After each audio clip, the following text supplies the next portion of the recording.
So you still cringe when listening back to recordings of your jazz solos, even though you've been practicing for years. Listen, that can be frustrating, so let's talk about 4 reasons why your solos still sound amateur and what you can do about it. My team and I do a lot of jazz coaching in our Inner Circle membership, and we get the opportunity to hear hundreds of recordings of our members every single month. These are the 4 most common issues we hear when listening to our members playing and actively coach them to help them improve their jazz solos. And I'm sure that you can relate to at least a few of these. Reason why your jazz solos sound amateur number 1 is you are not playing the chord changes. When you listen back to the recordings of the great jazz musicians that you admire, they are playing amazing solos, and part of the reason they are is because they are outlining the chord changes so you could tell the song they're playing even if there was no chords playing behind them. So one thing I hear beginner improvisers doing is called tonal ambiguity. So take a look over here at this jazz standard called Autumn Leaves, beginner jazz standard, everybody needs to know it. And the first 4 chords are C minor 7, F7, B flat major 7, E flat major 7. Now these are color-coded blue because they're in the key of B flat major. Technically the song is in G minor, but for analysis sake, we can look at this section as B flat major. Now the next 3 bars are A minor 7 flat 5, D7, and G minor 7. This is in the key of the parent key G minor. So in the key of B flat major, we have a 2, 5, 1 chord progression, and then a 4 chord. In the key of G minor, we have a 2, 5, 1. The most common chord progressions really you'll find in jazz. But a beginner improviser will often play something that sounds like this.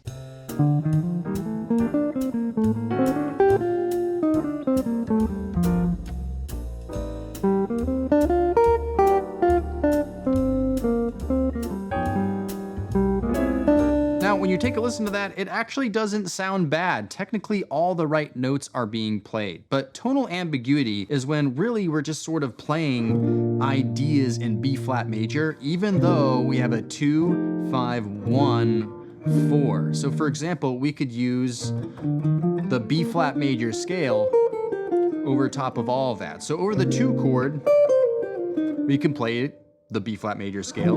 Over the 5 chord, we could play the B flat major scale. Over the 1 chord, we could play the B flat major scale, right? And all of that sounds good, but it doesn't outline the chord changes. So you end up just kind of hearing a B flat major sort of sound. And then over top of the G minor, you could play a tool, a scale like the minor pentatonic. Sounds good technically over a 2-5-1 chord progression, but it really just sounds like G minor. And so we're missing out on what the great jazz musicians do, which is really outline every single chord and make it sound awesome. So how do you go about avoiding tonal ambiguity? So first of all, we want to focus on chord tones. The chord tones themselves should be the basis of our improvisation because they are going to spell out the chords. So over the C minor 7 chord, the 2 chord, that's the root, the flat 3, the 5, and the flat 7.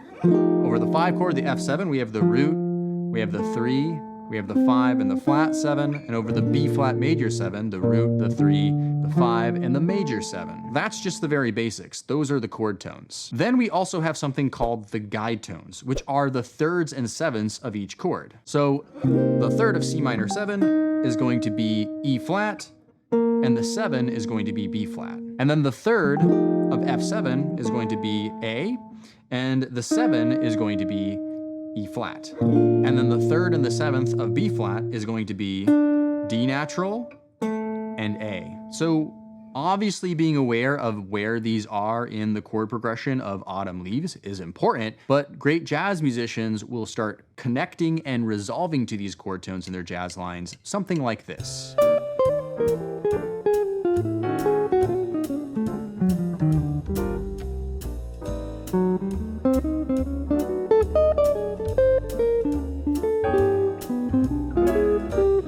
So in that line, you could hear I was resolving to important chord tones, especially those guide tones, the thirds and the sevenths, that really would make the chords pop out at you. Even simple melodic ideas to start with are completely acceptable. No need for crazy fancy bebop lines or any of that. Even just one step towards playing the chord changes rather than tonal ambiguity is immediately going to make your jazz solos sound just a little bit more professional. Reason number two why your jazz solos sound amateur is because the phrases are too short and choppy. So often I'll hear beginner improvisers play solos that sound something like this.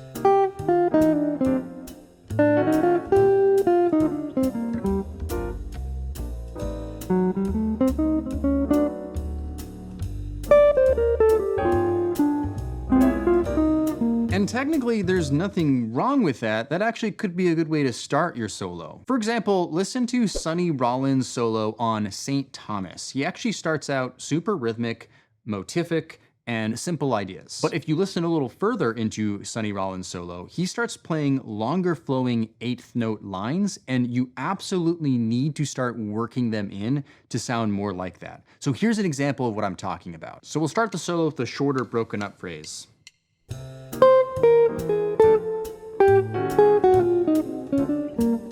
But then a longer phrase.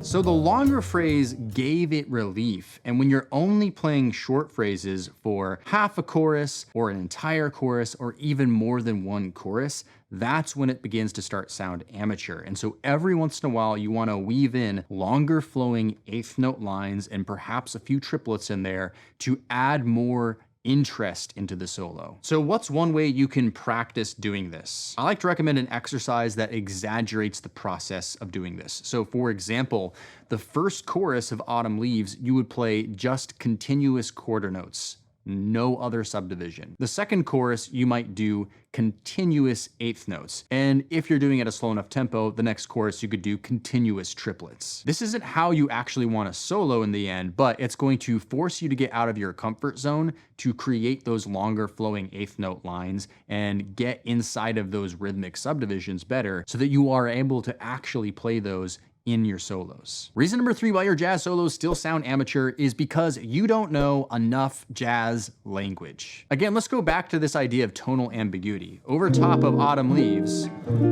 a beginner jazz improviser might play very B-flat ideas and very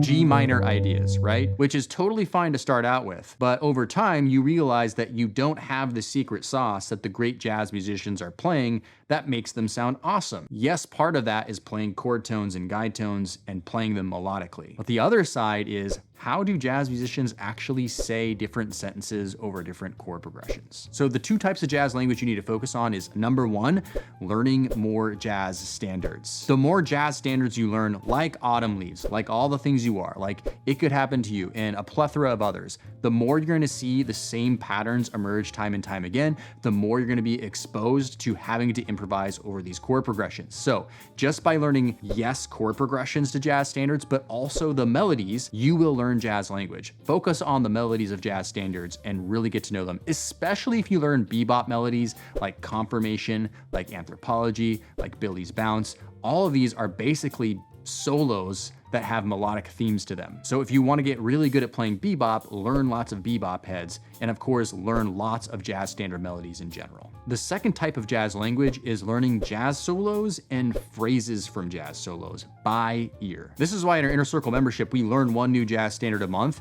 and we learn a solo over top of that jazz standard. We're connecting the two together because the jazz solo is what's going to help you understand what kind of musical language you could say over top of those chord progressions. When you learn them by ear, you're internalizing them, you're hearing them up in your head and then connecting it to the muscle memory on your instrument, and you're really starting to internalize this information. It's like learning any language, really. And the more and more you do this, the more I can guarantee you that you will start sounding more like your jazz heroes because you're simply learning more language. By the way, if you have zero idea how to learn melodies to jazz standards by ear or jazz solos by ear, check out my free guide. It's called Learn Jazz Standards the Smart Way.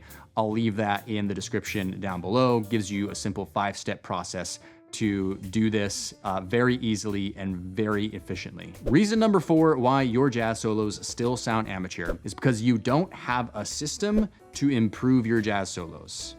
Like, I'm talking about an actual system. And systems is really what I, as a jazz coach, specialize in. You see, many players, whether you're beginner or intermediate, are rinsing and repeating the same things over and over again, doing the same things, expecting different results, putting on a jazz backing track, jamming over it for 30 minutes, an hour, and expecting that they're going to have magically improved. Wrong. Just because you're playing your instrument does not mean you're going to improve. Just because you learned new jazz standards and you learned new jazz solos doesn't necessarily mean you're going to improve, at least not as fast as you want to. But if you have an actual system to start learning how to play jazz solos better, faster, that's when it can be a game changer. I teach a lot of systems in my inner circle, but one that we do talk about is what's called taking bad jazz solos. It's a framework for improving your jazz solos fast. So to take a bad jazz solo, we are recording ourselves. Recording ourselves is super important because it's a feedback loop. We hear what we sound like and we make adjustments from there. So to take a bad jazz solo, let's start with the first letter of the acronym, B. B stands for brave, which means we are taking risks. We're not trying to sound great. We're not trying to impress ourselves or someone else. We're not interested in that. We're only interested in the honest truth of how we sound now. We're taking all of the personal side of it away and just focusing on how do we actually sound today. The A stands for audited. That means that we are going to be listening back to our recording after it's done and asking ourselves 2 questions. 1, what did I like? And 2, what did I not like? We're gonna ask ourselves what we like, and what we like, we wanna double down on, because those are the things that we are already doing very well. Those are the things that have the most potential for us to really improve our jazz solos fast, so we need to focus on them. The second question, what do I not like? Those are the things that you just don't like, right? There's something that you're not doing very well. Maybe it's playing the chord changes. And so you wanna get specific about what those are, and then figure out strategies for actually improving on that. Like, what is it? First, identify it.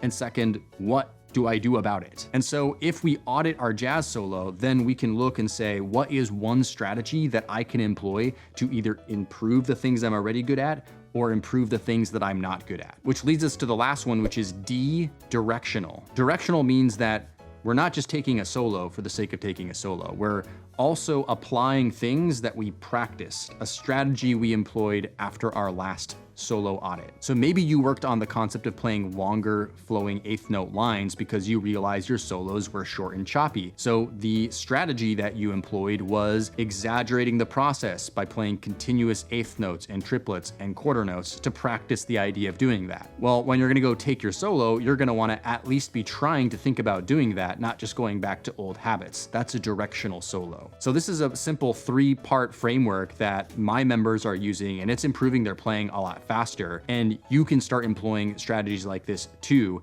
if you want to start improving your solos and really sounding like a pro. Now, I mentioned in number 3 that you're going to want to learn some more jazz language, maybe some jazz solos, but you know, that could be an intimidating thing to do, especially because a lot of jazz solos sound very difficult to learn by ear. But on the screen right now, I have a video that will go through 3 jazz solos that are very easy to learn. Almost anyone can do it by ear. So check that out on the screen right now. If you're interested in my Inner Circle membership, I talked a little bit about that here in the video. Check it out in the description down below. A lot of fun. We learn a new jazz standard a month. We have lots of jazz courses on just about anything. Would love to have you join us. If you like this video, please hit the thumbs up. Make sure you subscribe to the channel, and we'll see you in the next one.